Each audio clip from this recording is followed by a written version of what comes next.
बिस्मिल्लाहिर्रहमानिर्रहीम। ADP commerce business fundamental and structure first semester का ये सब्जेक्ट है हमारा। फैक्टर्स ऑफ प्रोडक्शन में लैंड और लेबर के बारे में हम आज पढ़ेंगे। What is land? लैंड एक कह लें कि नेचुरल रिसोर्स है, कुदरती तौर पर ये मौजूद है और इसकी क्या करैक्टरिस्टिक्स हैं ये हम डिस्कस करेंगे।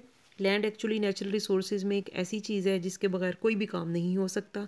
हम ज़मीन पर मौजूद हैं तो तमाम काम कर रहे हैं। इसकी करैक्टरिस्टिक्स में है कि ओरिजिनल है, ये ख़त्म नहीं हो सकती, यानी जब तक अल्लाह ताला की तरफ से ये मौजूद है तो ये मौजूद रहेगी। लैक मोबिलिटी लैक करती है, जोग्राफिकली हम ज़मीन को उठा के एक जगह से दूसरी जगह नहीं ले जा सकते। फर्टिलिटी इसकी एक दूसरे से डिफ़र करती है, क्वालिटी वाइज एक दूसरे से इसका फ़र्क होता है। लोकेशन से भी इसकी वैल्यू पे फ़र्क होता है कि किस जगह पर लैंड सिचुएटेड है, तो वो डेवलप्ड एरिया के पास है तो उसकी वर्थ ज़्यादा होगी, वैल्यू ज़्यादा होगी, और बहुत ज़्यादा पसमानदा इलाके में है तो उसकी वैल्यू कम होगी। लेबर की बात करते हैं। लेबर एक ह्यूमन सोर्स को हम कहते हैं कि ह्यूमन पावर जो है या ह्यूमन रिसोर्सेज मेंटली या फिजिकली काम कर रहे हैं तो वो लेबर फोर्स कहलाती है। लेबर फोर्स की करैक्टरिस्टिक्स अब उसी तरह से जैसे लैंड की हमने बताई हैं कि एक तो ये कि इसको हम इंसान से अलग नहीं कर सकते, जिस इंसान की काबिलियत और सलाहियत है ये उसके साथ ही एग्जिस्ट करती है। पेरिशेबल है लेबर, मींस कि एक दिन या एक घंटा हमने जो ज़ाया कर दिया है वो ख़त्म हो गया, वो उसको हम वापस अनडू नहीं कर सकते, उसे हम वापस नहीं ला सकते। बारगेनिंग पावर इसकी वीक होती है कि इसको अपनी जो भी वेजेस मौजूद हैं उसकी मजबूरी होती है कि उन्हीं वेजेस के ऊपर उसने काम करना है अगर उसको लाजमन काम चाहिए। Supply of labour slowly change होती है कि लेबर जो है उसको फौरी तौर पर हम उसे बढ़ा नहीं सकते कि लेबर जो है आप कह सकते हैं कि उसकी सप्लाई को आपने इंक्रीज़ करना है। Supply of labour can not be curtailed immediately even if wages fall, कि आप फौरी तौर पर नहीं कहीं से क्रिएट नहीं कर सकते। एक एज के लोग हैं जो कि उस वर्क फोर्स में मौजूद होते हैं, उस एज से छोटे बच्चे या जो रिटायर्ड एज के बाद के अफराद हैं वो उसमें लेबर फोर्स में नहीं आ सकते। फिर लेबर जो है उसको हम कह सकते हैं कि मोबाइल है तो सही, वो जा तो सकते हैं एक इलाके से दूसरे इलाके, लेकिन उसमें भी लिमिटेशंस आ जाती हैं कि कंट्री के अंदर भी वो जा सकते हैं लेकिन वहाँ जाना उनके लिए फ़ायदेमंद होगा जहाँ की ज़बान और उस इलाके की तमाम चीज़ों से वो वाकिफ़ हैं। अगर वो किसी ऐसी जगह मूव कर जाते हैं जहाँ की ज़ुबान और वहाँ की तमाम एनवायरनमेंट से वो फेमिलियर नहीं है तो उनके लिए मुश्किल होगा। तो मोबिलिटी पॉसिबल है लेकिन लिमिटेड मोबिलिटी होती है। फिर है amount of labour available in country depends on two factors, कि लेबर की जो अमाउंट है वो दो चीज़ों पे डिपेंड करती है, एक क्वालिटी पे और एक क्वांटिटी पे। क्वांटिटी को हम तो सिंपली डिफाइन करेंगे, क्वांटिटी मीन्स के वहाँ की पॉपुलेशन कितनी है, ठीक है, और उसमें से एफिशिएंट पॉपुलेशन जो है, वर्किंग पॉपुलेशन जो एक यंग एज के लोग हैं वो कितने ज़्यादा हैं।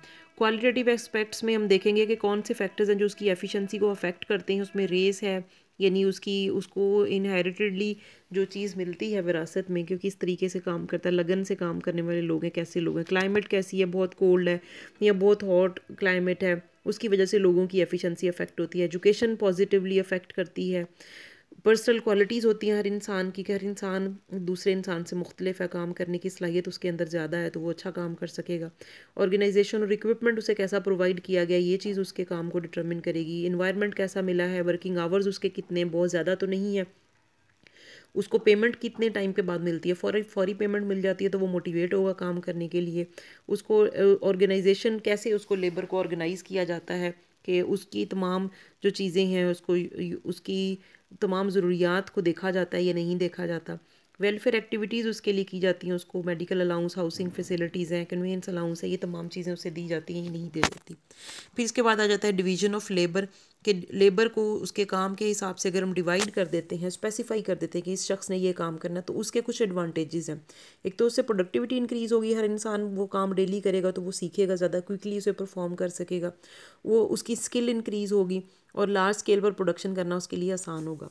रिस्क इसमें हम कह सकते हैं कि राइट मैन जो है वो राइट प्लेस के ऊपर काम करेगा तो आउटपुट और भी ज़्यादा तेज़ी से बढ़ाई जा सकती है। लेकिन इसके साथ साथ इसके कुछ डिसएडवांटेजेस हैं। मोनोटनी क्रिएट हो जाती है कि इंसान रोज़ एक ही काम करके बोरियत का शिकार हो सकता है।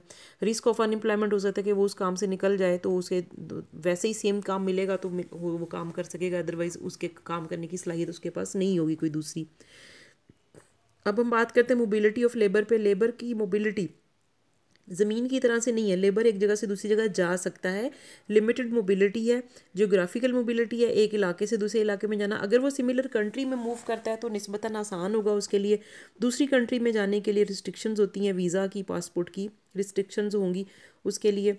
फिर वर्टिकल मोबिलिटी है कि सेम एक ही डिपार्टमेंट में वो काम करता है और उसकी प्रमोशन हो जाती है, वो एक स्केल से ऊपर वाले स्केल पे चला जाता है, लेक्चरर असिस्टेंट प्रोफेसर बन गया, या असिस्टेंट प्रोफेसर एसोसिएट प्रोफेसर बन गया, एक जूनियर क्लर्क सीनियर क्लर्क बन गया, तो ये उसकी वर्टिकल मोबिलिटी होगी।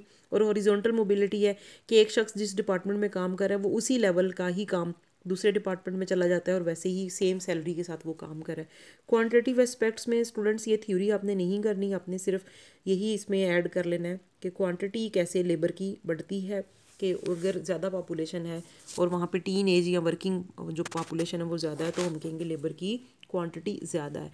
2 फैक्टर्स यहाँ पे इस टॉपिक में आज डिस्कस किए गए, इसको आपने प्रिपेयर कर लेना है for the short questions in examination and MCQs as well.